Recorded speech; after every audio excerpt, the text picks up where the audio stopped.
다윗과 요나단의 늘 찬송하면서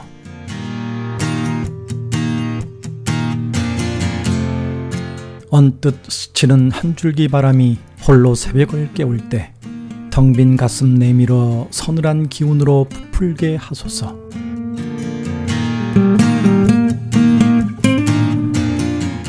한여름 내 무성했던 짙푸른 상념의 잎사귀들 가을빛 삭힌 단풍이게 하시어 그 빛깔로 내 언어를 채색하소서.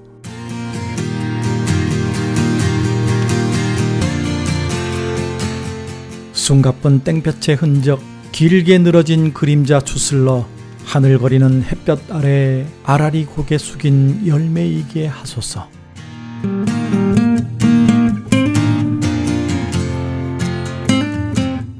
저녁 풀벌레 소리 서늘한 여운으로 숲속에 들 때 이마에 맺혔던 땀방울 국화꽃 잎 위에 이슬로 내리게 하소서.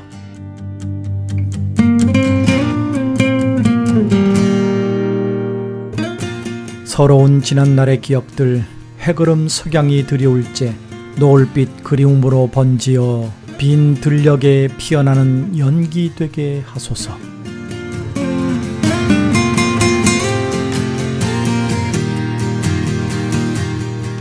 여러분 평안하셨습니까? 다윗과 요나단의 늘 찬송하면서 저는 황국명 목사입니다. 오늘은 강이슬님의 9월의 기도로 문을 열었습니다. 아직 더위가 다 사라지진 않았지만 절대 사그러들지 않을 것 같았던 더위도 이제 아침 저녁으로 산들 바람에 숨을 쉴 수 있게 되어서 얼마나 감사한지요. 오래도록 기다리셨습니다. 잘 인내하셨습니다. 결국은 가을이 오고야 말았습니다. 하나님의 약속은 언제나 유효합니다. 그래서 오늘 여러분에게 호세아 6장 3절 말씀을 드립니다. 그러므로 우리가 여호와를 알자, 힘써 여호와를 알자. 그의 나오심은 새벽빛같이 일정하니 비와 같이 땅을 적시는 늦은 비와 같이 우리에게 임하시리라 하리라. 아멘. 늦은 비와 같이 우리에게 가을이 임했습니다. 하나님의 약속은 늦은 비처럼 우리를 안타깝게 할지 모르지만 새벽빛같이 어김없이 반드시 가을이 오듯이 우리에게도 이루어질 줄로 믿습니다. 끝까지 믿고 인내하십시다. 그러면 응답이 올 줄로 믿습니다. 그래서 오늘 오프닝 곡은 이 곡으로 골랐습니다. 감사 위에 감사입니다.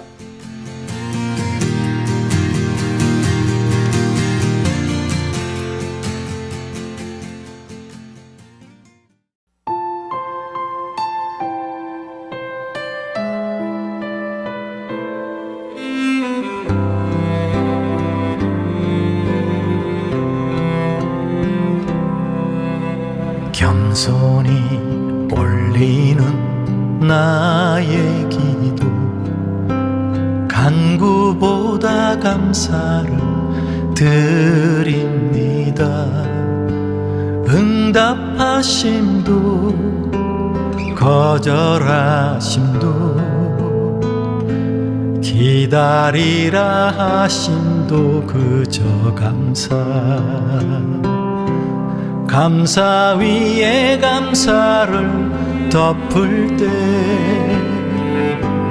은혜 위에 은혜가 쌓이네.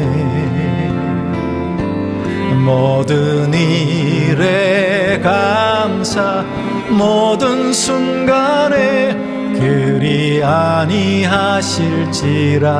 감사.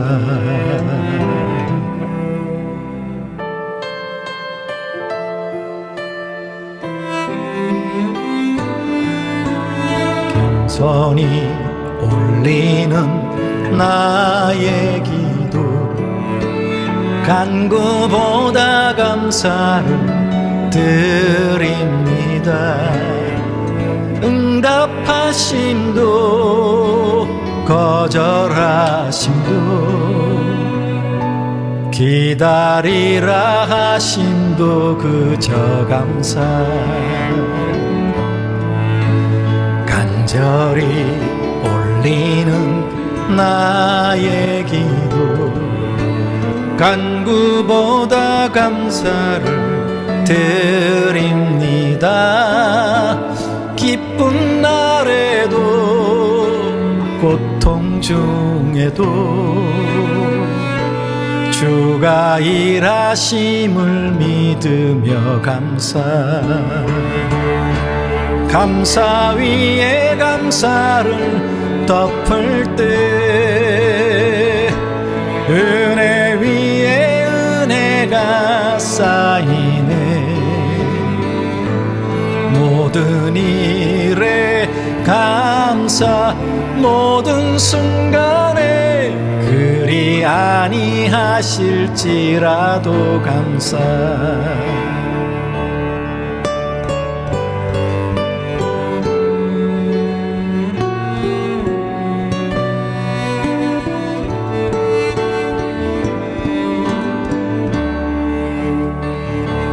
감사 위에 감사를 덮을 때 은혜 위에 은혜가 쌓이네.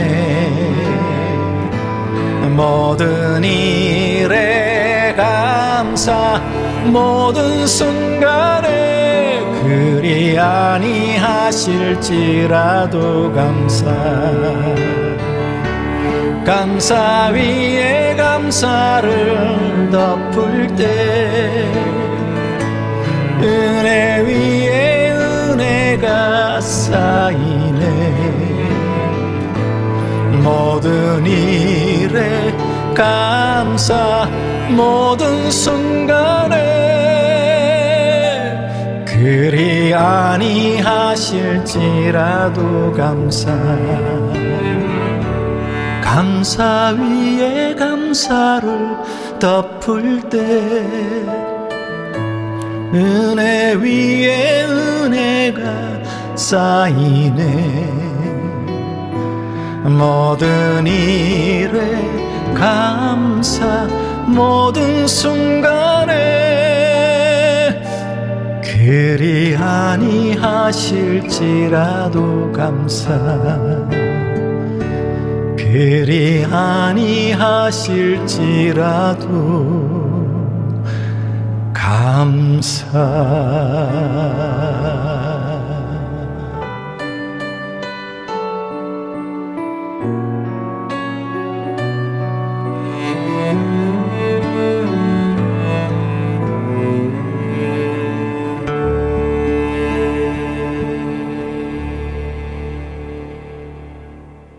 자, 오늘까지 늘 찬송하면서를 하고 다음 주에 드디어 여러분을 만나 뵙습니다. 뮤직박스 라방을 다음 주에 화요일 8시에 하도록 하겠습니다. 모든 것이 정상으로 돌아가는 거죠.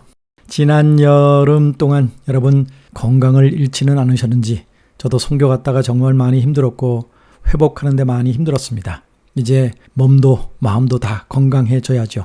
그래서 오늘은 마음을 건강하게 만드는 법 10가지를 알려드리겠습니다. 물론 몸도 건강해져야 하지만 마음도 이제 건강해져야죠. 첫 번째, 다른 이를 격려하고 사랑하라. 다른 사람을 격려하고 사랑한다는 것은 내가 건강하다는 증거입니다. 내 마음이 건강하지 않으면 다른 사람들을 사랑할 수가 없어요. 격려할 수가 없습니다.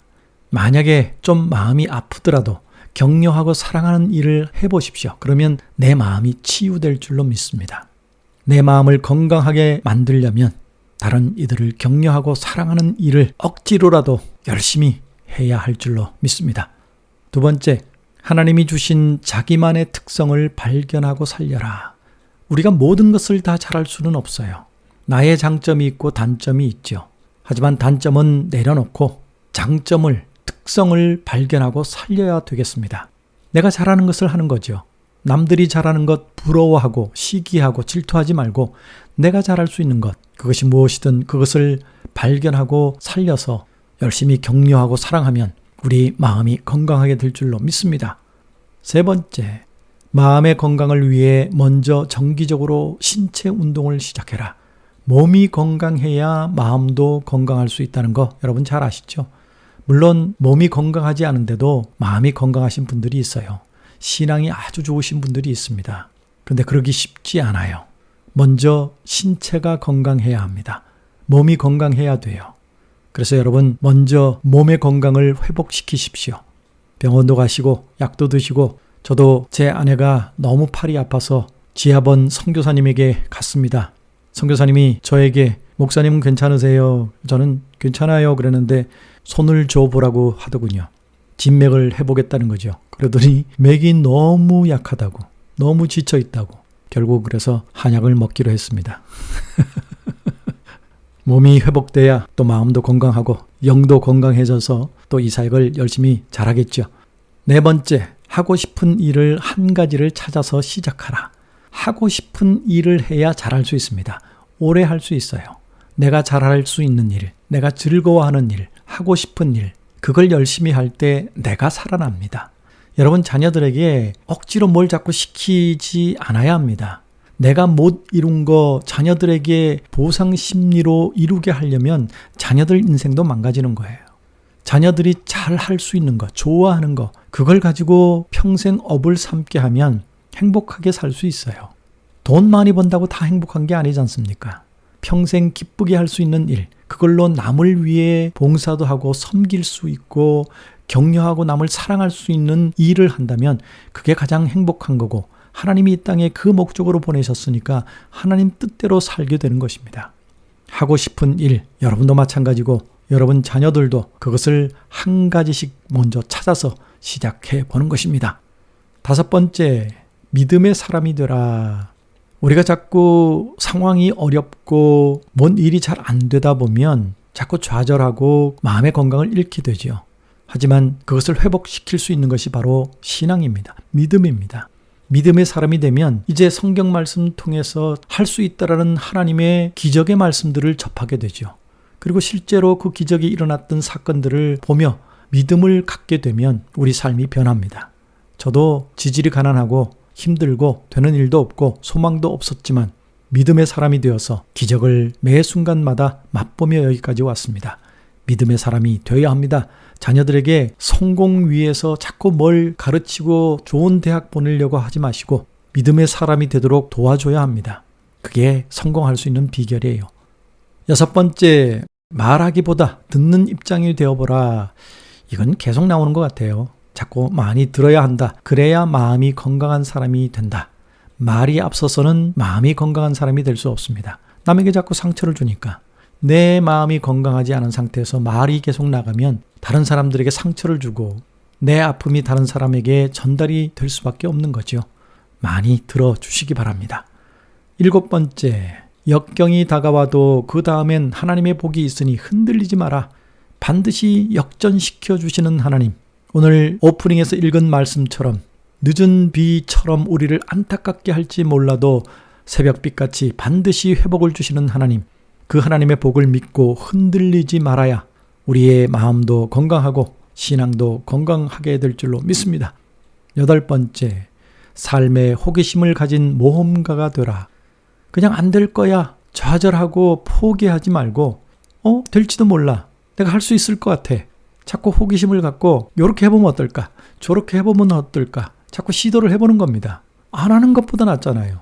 저도 이번에 45년 만에 단기 선교를, 자비량 선교를 다녀왔습니다. 그동안은 안 했는데 하니까 되더라고요. 물론 빚을 지긴 했지만. 그래서 앞으로는 매년 이 사역을 이어갈 계획입니다. 하나님의 역사를 또 경험하게 될 줄로 믿습니다.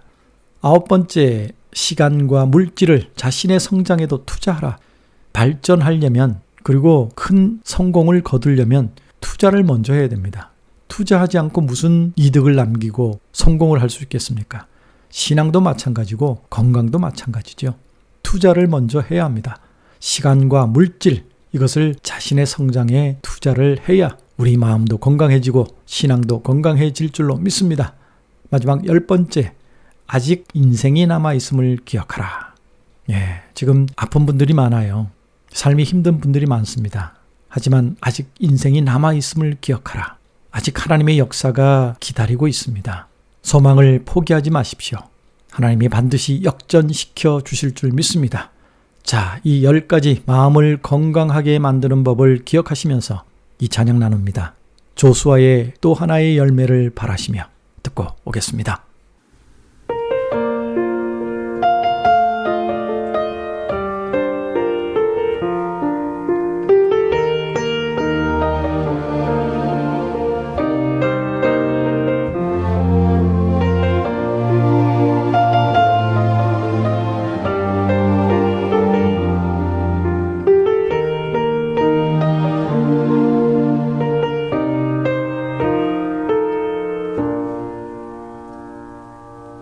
감사해요. 깨닫지 못했었는데 내가 얼마나 소중한 존재라는 걸. 태초부터 지금까지 하나님의 사랑은 항상 날 향하고 있었다는 것. 고마워요. 그 사랑을 가르쳐준 당신께, 주께서 허락하신 당신께, 그리스도의 사랑으로 더욱 섬기며 이제 나도 세상에 전하리라. 당신은 사랑받기 위해, 그리고 그 사랑 전하기 위해 주께서 택하시고 이 땅에 심으셨네. 또 하나의 열매를 바라시며.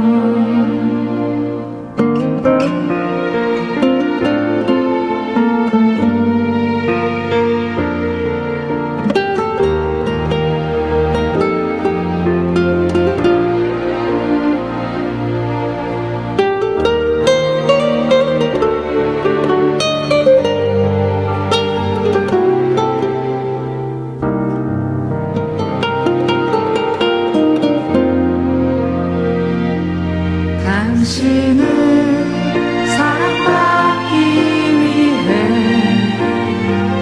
그리고 그 사랑 전하기 위해 주께서 택하시고 이 땅에 심으셨네.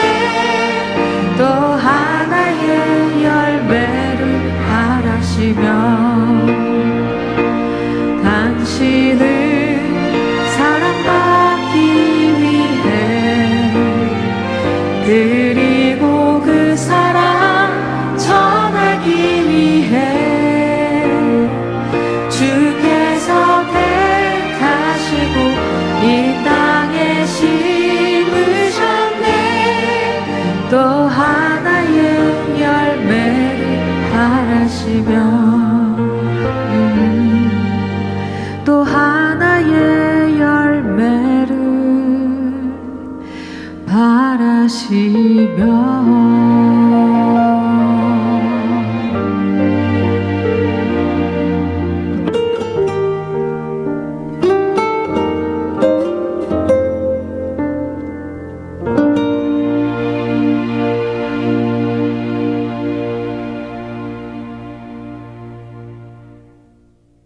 자, 9월이 됐고 가을이 와서 제가 가을에 관한 글들을 찾아봤습니다. 김현승님의 가을의 시도 다음 주에 우리 뮤직박스 라방의 오프닝 시로 낭송을 할까 합니다. 그리고 우리가 학창시절에 배웠던 시 하나가 있죠. 라이너 마리아 릴케의 가을날이라는 시, 그 시가 생각납니다.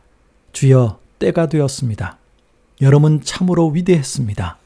당신의 그림자를 해시계 위에 들이우시고 들판에는 바람을 풀어 놓아 주소서.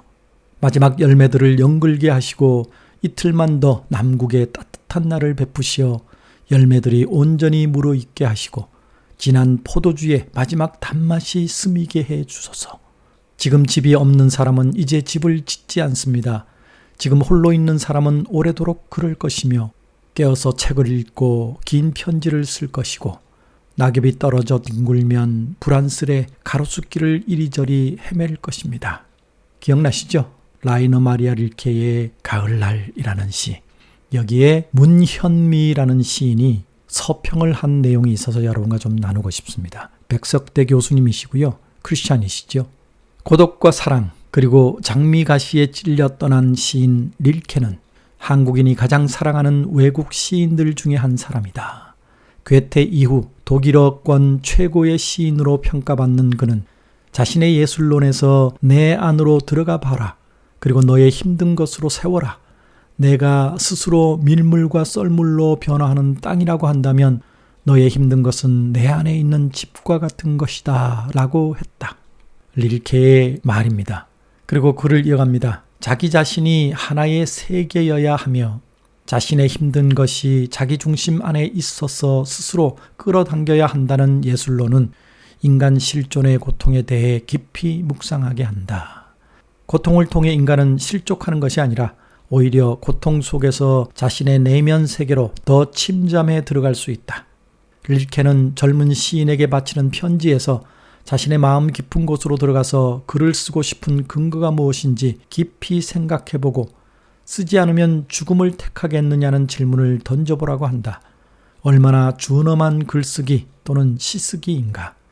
시 가을날은 잘 알려진 시로서 번역도 다양하다.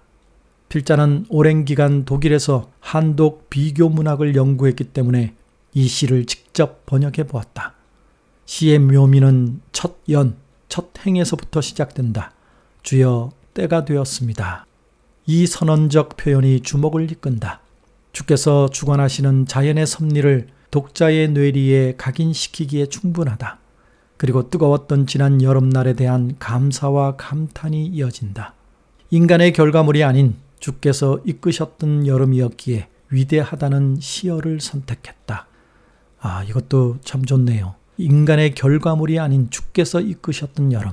모든 뉴스는 인간의 잘못으로 지구온난화 때문에 이런 얘기를 했는데 이 교수님은 인간의 결과물이 아닌 주께서 이끄셨던 여름이라고 표현을 했습니다. 그래서 릴케도 위대하다는 시어를 선택했다고 하시는군요. 새로운 시각이라 저도 좀 깊이 묵상해 보고 싶습니다. 계속 이어나갑니다. 시인은 다가오는 가을날 앞에서 간절히 기도한다. 그 어떤 가을 열매도 주의 손길이 닿지 않으면 익어갈 수 없음을 알기 때문이다. 아멘. 서평에 제가 아멘 했습니다. 은혜가 되면 아멘 할 수 있는 거죠. 시의 구조는 주께 간구하는 인간과 고독한 가운데 불안에 떠는 인간이 대조를 이루고 있다. 전반부에는 주께 간구하는 인간, 후반부에는 고독한 가운데 불안에 떠는 인간, 이 두 가지가 대조를 이룬다는 겁니다. 가을의 풍요로움과 가을의 불안과 고독 속에서 쓸쓸해지는 비어있음이 대비됨으로써 탄탄한 시적 긴장을 유발한다. 릴케는 실존의 불안과 실존적 고통이 시를 쓰게 한다고 생각한다. 따라서 고통이 예술의 완성을 향해 가는 길이라는 역설이 성립된다. 지금 우리의 인생의 계절은 어느 때에 와 있는지. 이제 가을의 문턱이다. 저녁바람이 간간히 들리는 풀벌레 소리가 울음인지 노래인지는 우리들 가슴에 달려 있지 않을까. 들녘에서 열매 익어가는 소리 들리는 듯하다. 역시 교수님다운 글이고 깊은 시적인 표현들이 많이 있습니다. 금방 다가오지는 않지만 그래도 계속 곱씹으면 참 깊은 묵상을 할 수 있는 그런 글이죠. 신앙에 좋은 글도 있지만 이런 믿음의 사람이 시를 평가하는 글 속에서도 배울 게 많기 때문에 제가 읽어드렸습니다. 그리고 이 두 노래가 떠올랐습니다. 아침 안개 눈앞 가리듯 감사 찬송. 결국은 이 가을을 주신 하나님께 감사하는 그런 내용이죠. 두 곡 듣고 오겠습니다.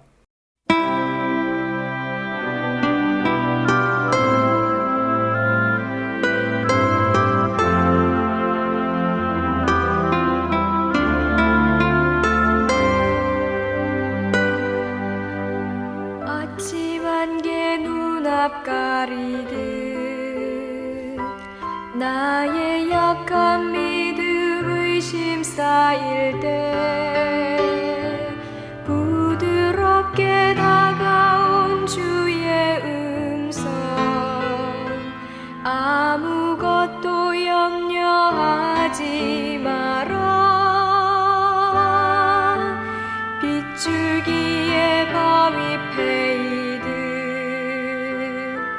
나의 작은 소망 사라져갈 때 고요하게 들리는 주의 음성 내가 너를 사랑하노라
구원하신 주 감사, 모든 것 주심 감사.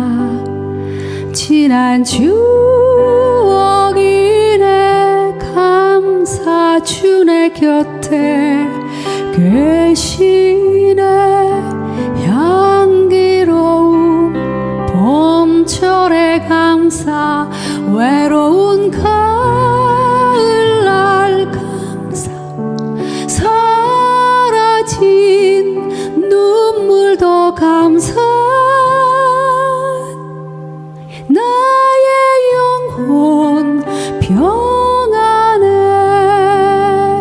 길가에 장미꽃 감사, 장미꽃 가시 감사.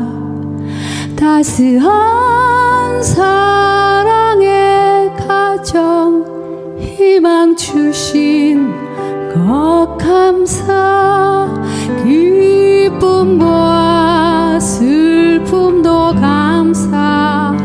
하늘 평안을 감사. 내일의 희망을 감사. 크신 사랑 감사해.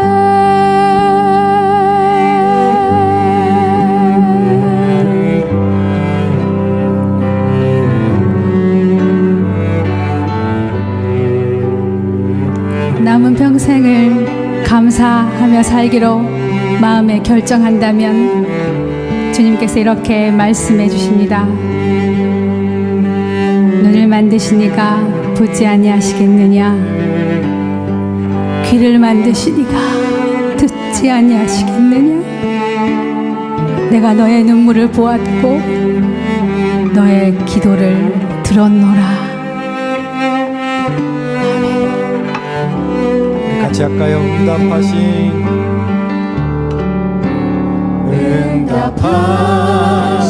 기도 감사, 거절하신 것 감사. 헤쳐나온 풍랑 감사. 모든 것 채우시네. 아픔과 기쁨도 감사. 절망 중 위로 감사. 증명 못할 은혜 감사. 크신 사랑 감사해. 아픔과 기쁨도 감사. 절망 중 위로 감사. 증명 못할 은혜 감사. 크신 사랑 감사해. 영원토록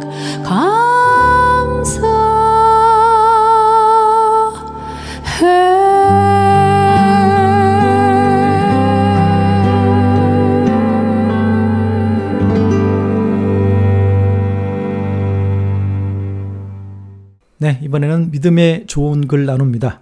생각이 사람을 지배합니다. 하영조 목사님의 글 나눕니다. 먼저 질문을 던지시네요.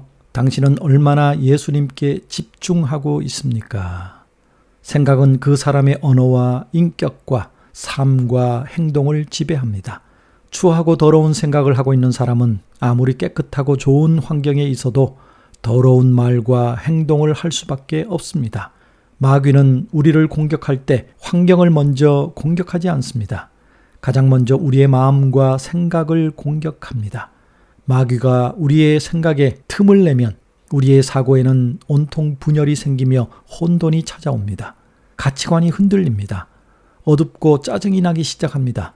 생기를 잃어버리고 공격적이 되며 부정적인 사고와 비판적 사고가 자리 잡습니다.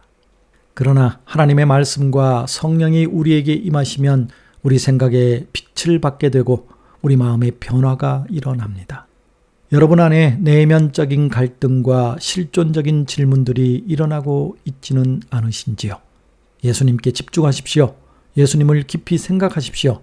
여러분 중심으로 일어나고 있는 모든 생각을 예수님께 고정시키는 것, 그것이 바로 예수를 깊이 생각하는 것입니다. 그러시면서 히브리서 3장 1절 말씀을 주셨습니다. 그러므로 함께 하늘의 부르심을 입은 거룩한 형제들아, 우리의 믿는 도리의 사도시며 대제사장이신 예수를 깊이 생각하라. 아멘. 이 말씀 보면서 두 곡이 생각났습니다. 먼저는 예수를 깊이 생각하자. 그리고 성령이 오셨네. 두 곡의 찬양 듣고 오겠습니다.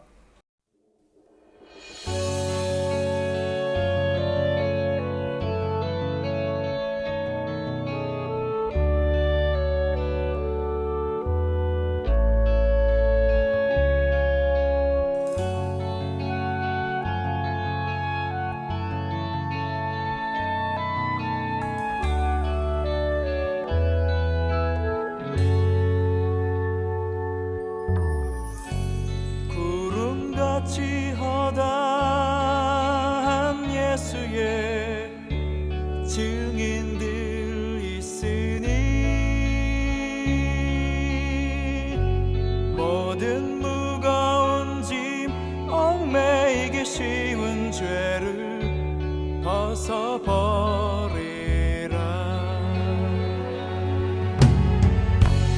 우리 앞에 펼쳐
공무원 시절 지날 때 깊은 한숨 내쉴 때 그런 풍경 보시며 단식하는 분이 있네.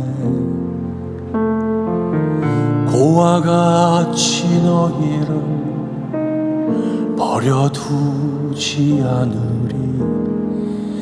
내가 너희와 영원히 함께하리라. 성령이 오셨네. 성령이 오셨네. 내 주에 보내신 성령이 오셨네. 우리 인생 가운데 친히 찾아오셔서 그 나라 꿈꾸게 하시네. 억눌린 자 갇힌 자 자유함이 없는 자 피난처가 되시는 성령님 계시네. 주의 영이 계신 곳에 참 자유가 있다네. 진리의 영이신 성령이 오셨네. 성령이 오셨네. 성령이 오셨네. 내 주에 보내신 성령이 오셨네. 우리 인생 가운데 친히 찾아오셔서 그 나라 꿈꾸게 하시네.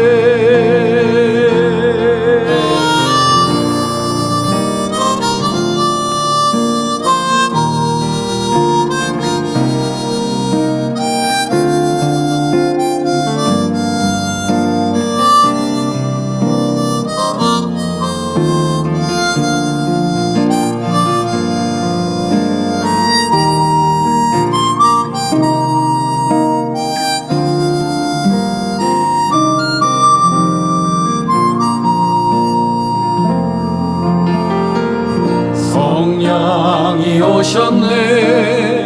성령이 오셨네. 내 주에 보내신 성령이 오셨네.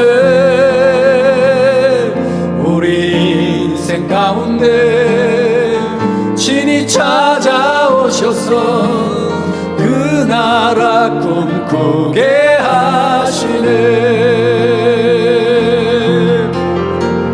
성령이 오셨네. 성령이 오셨네. 내 주에 보내신 성령이 오셨네. 우리 인생 가운데 친히 찾아오셔서 그 나라 꿈꾸게 하시네.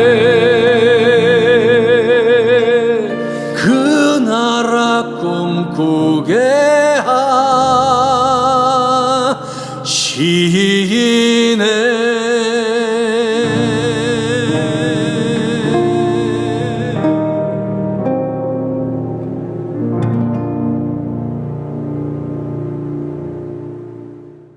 이번엔 제가 유럽에서 너무 더워서 우리 모든 팀들이 다 병이 났다고 말씀드렸죠. 제가 선교 보고 처음에는 그걸 올렸다가 휴대폰으로 찍었다가 형편없는 영상 탓에 우리 스태프들에게 혼나고 다시 찍어서 올렸습니다. 선교 여행 이야기로.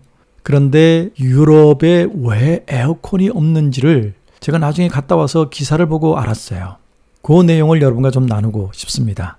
한국이나 미국과 달리 유럽 가정에서 에어컨은 흔한 가전제품이 아니라는 사실 알고 계시나요? 이런 글입니다. 유럽에서는 평균적으로 10가구 중 1가구만이 에어컨을 보유하고 있다고 하는데요. 거의 90% 가구가 냉방 시스템을 보유한 중국이나 일본, 미국보다도 훨씬 낮은 수치입니다. 경제적인 여력도 충분한 유럽인들은 왜 에어컨을 사지 않는 걸까요?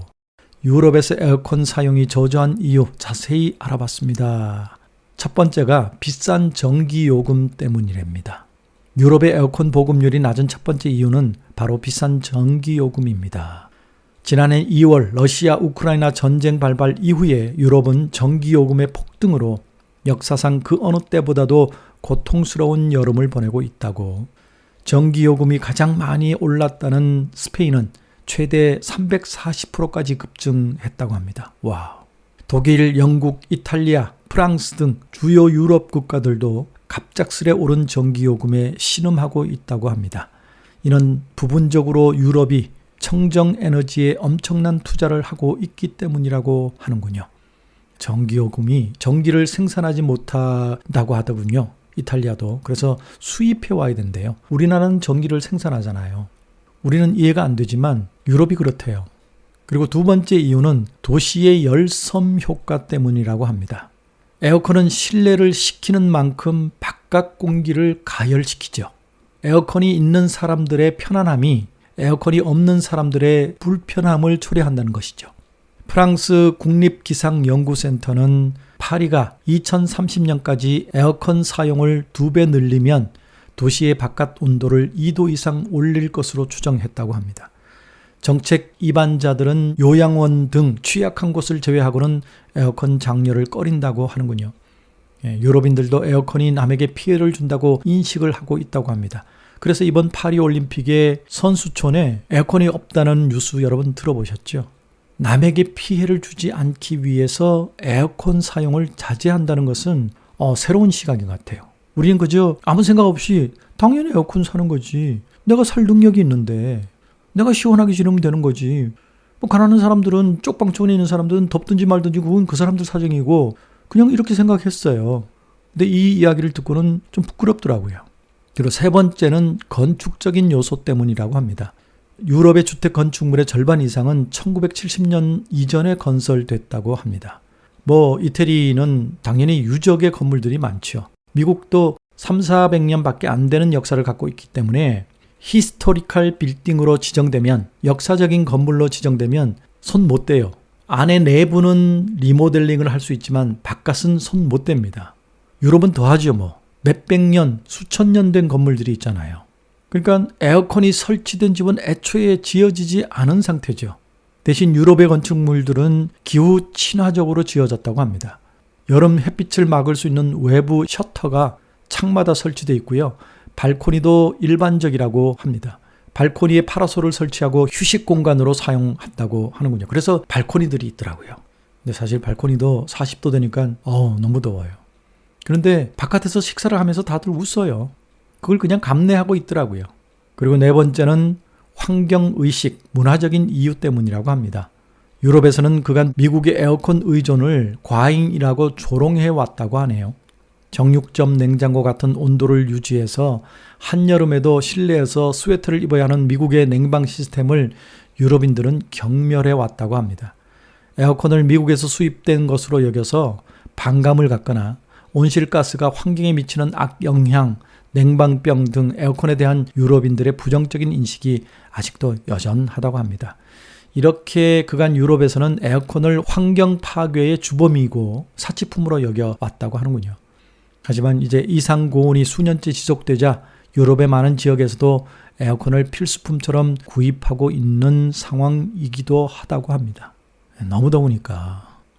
이탈리아도 예전에 비해서는 에어컨이 2배가량 많아졌다고도 하고요.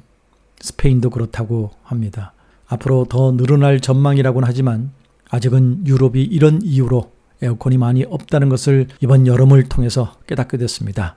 우리는 에어컨이 있는 이 환경을 감사하기도 해야 하지만 유럽인들의 그 의식을 조금 배울 필요도 있다라는 생각을 해보게 되었습니다. 무엇보다도 하나님을 사랑하고 이웃을 사랑하라는 그 계명, 이웃을 배려하는 그 마음 배우고 싶네요. 그래서 두 곡의 찬양 이렇게 골라봤습니다. 여호와께 돌아가자, 그리고 눈으로 사랑을 듣고 오겠습니다.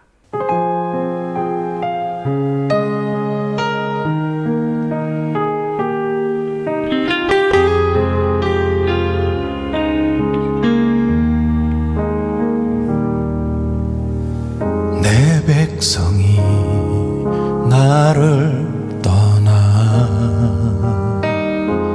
돌아섰지만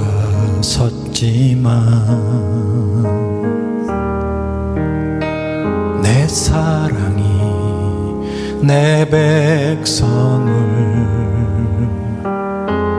포기 못하니 내 모든 것 내어주고 나 그들을 얻으리라. 여호와께 돌아가자.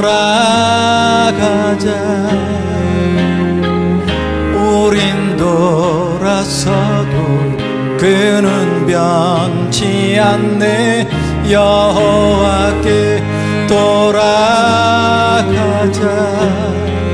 우린 넘어져도 그 사랑 영원하네.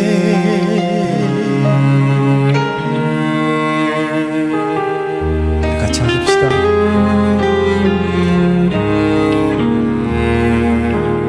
내 백성이 나를 떠나 돌아섰지만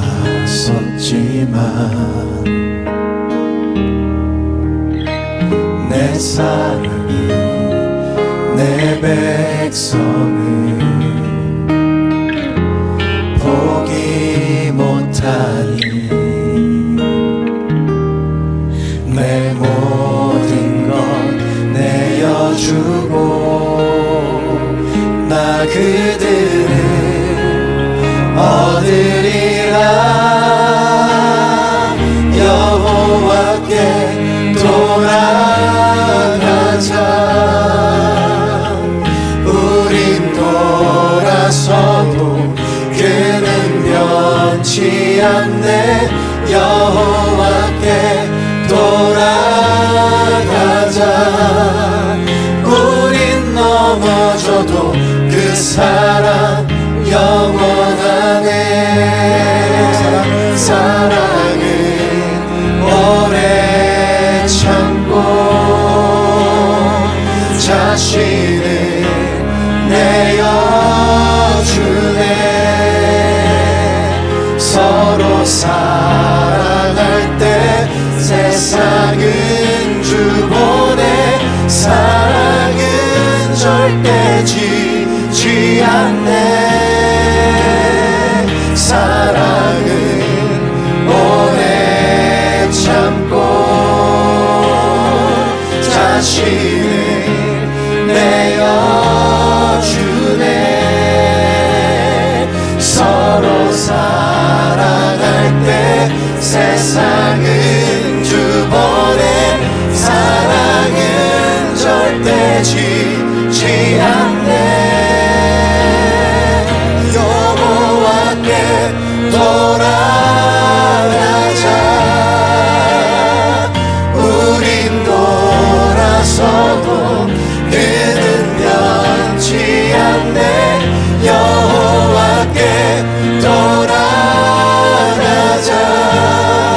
우린 넘어져도 그 사랑 영원하네. 여호와께 돌아가자. 우린 돌아서도 그는 변치 않네. 여호와께 돌아가자. 우린 넘어져도 그 사랑 영원하네.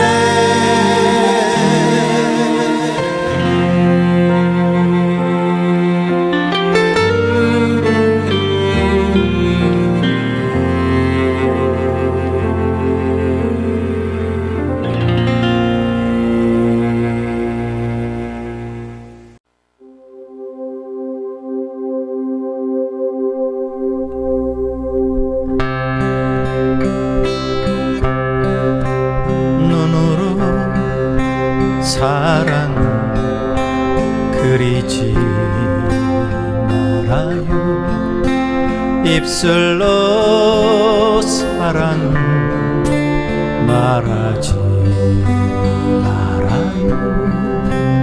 영원한 사랑을 바라는 사랑 진리를 알지요. 참 사랑은 가난함도 부요함도 없어요.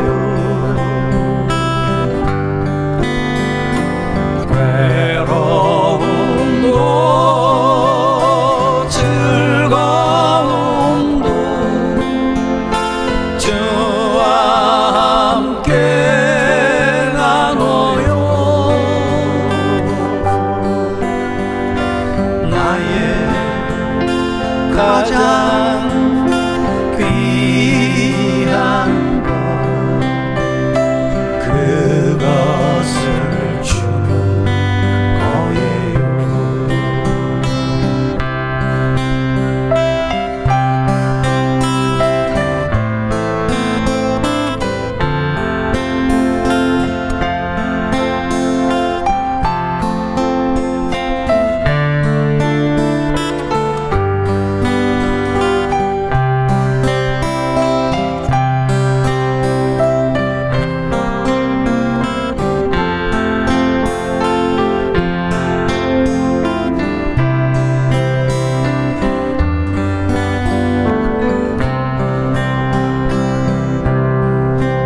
눈으로 사랑 그리지 말아요.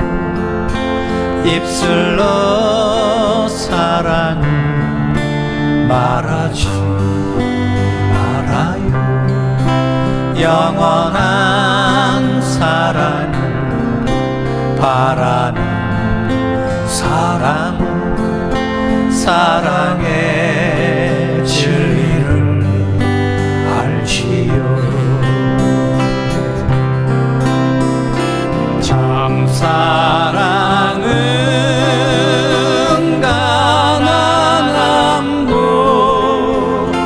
부요함도 없어요.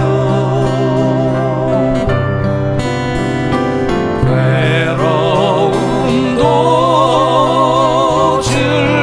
즐거움도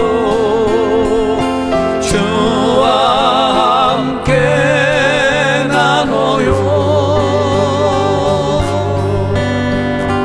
나의 가장 귀한 것 그것을 주는 거예요. 참 사랑은 가난함도 부요함도 없어요.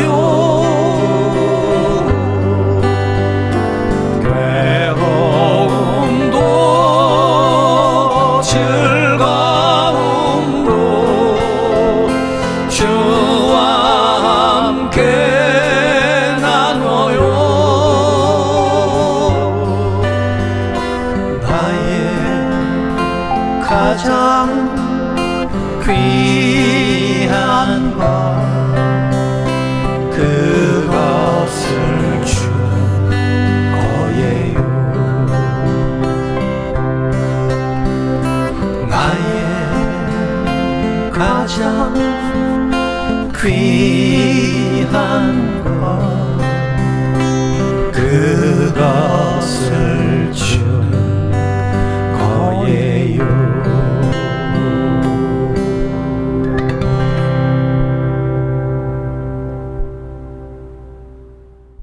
네, 마지막으로 믿음의 좋은 글 하나 더 나눕니다. 박종순 목사님의 글 나눕니다. 힘이라는 글입니다.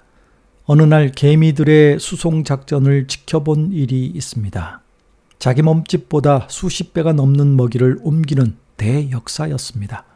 새까맣게 달라붙은 개미떼들은 그 먹이를 목적지로 이동시키고 있었습니다. 그것은 미물로 치부당하는 곤충력의 집합이었으며 예지였습니다. 개미 하나의 힘으로는 어림도 없는 일을 집합된 힘으로 해내는 모습은 많은 것을 생각하게 해 주었습니다. 흔히 사람은 만물의 영장이라며 그 힘을 과시합니다. 그러나 피부에 돋아나는 염증 하나도 다스리지 못합니다. 거기서 한 발짝만 더 나가면 고통, 실패, 죽음이 기다립니다만 제 힘으로 해결할 수 있는 것은 아무것도 없습니다. 힘 있으면서 힘 없는 존재, 거기가 인간의 현주소입니다. 시편의 시인은 나의 힘이 되신 여호와여 내가 주를 사랑하나이다 라고 고백합니다.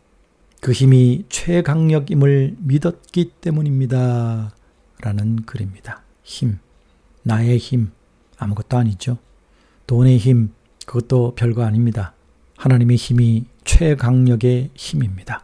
자, 오늘 마지막 찬양, 나의 힘이 되신 여호와여, 이 찬양 들려드리면서 저는 인사드리겠습니다. 이제 다음 주 화요일 저녁 8시에 뮤직박스 라방으로 찾아뵙겠습니다. 저는 황국명 목사였습니다. 다음 주에 뵐게요. 평안하세요.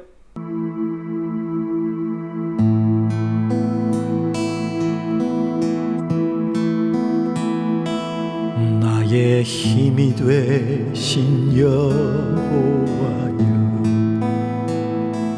내가 주님을 사랑합니다. 주는 나의 반석이시며 나의 요새시라. 주는 나를 건지시는 나의 주 나의 하나님 나의 피할 바위시여 나의 방패시라 나의 하나님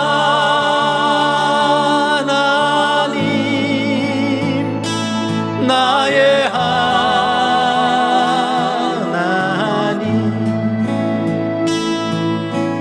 구원의 뿌리시요 나의 산성이라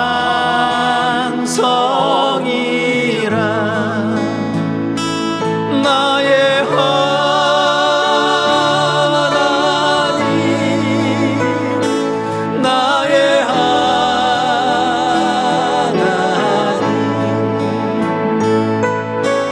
그는 나의 여호와 나의 구세주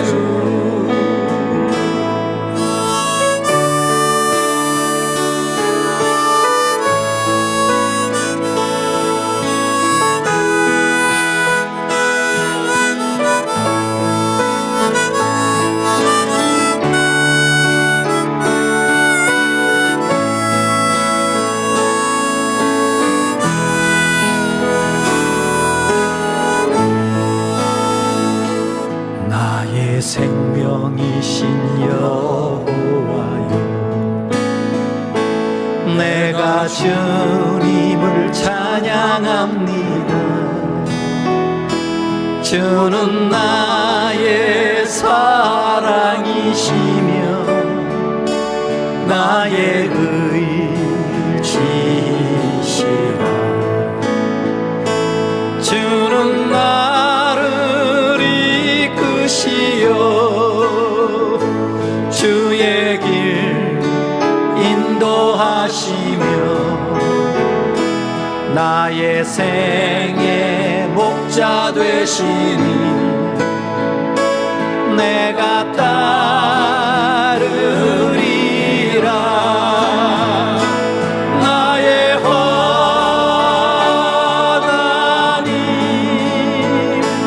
나의 하나님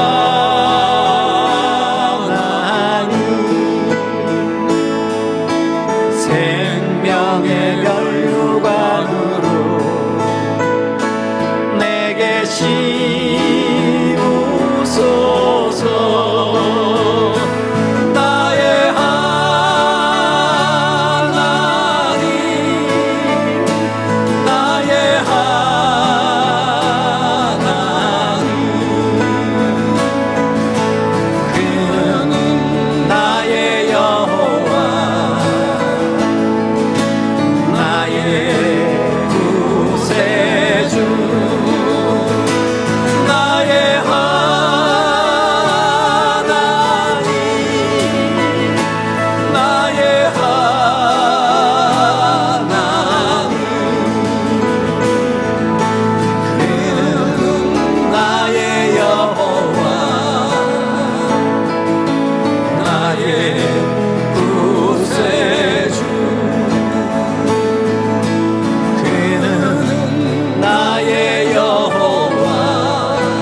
구세주